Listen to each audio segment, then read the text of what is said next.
శ్రీ నారా చంద్రబాబు నాయుడు.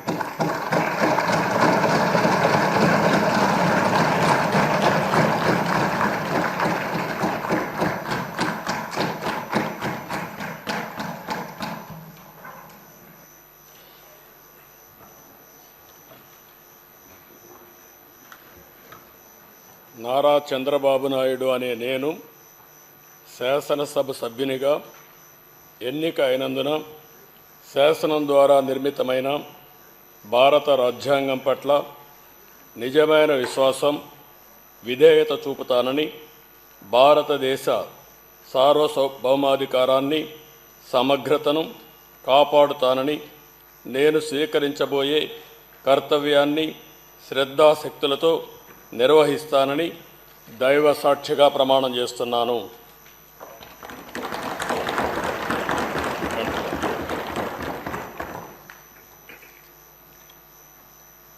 ఆంధ్రప్రదేశ్ శాసనసభ సభ్యుడైన నారా చంద్రబాబు నాయుడు అనే నేను సభ నియమాలకు కట్టుబడి ఉంటానని, వాటిని అనుసరిస్తానని, సభా మర్యాదలను పాటిస్తానని, సాంప్రదాయాలను గౌరవిస్తానని దైవ సాక్షిగా ప్రమాణం చేస్తున్నాను.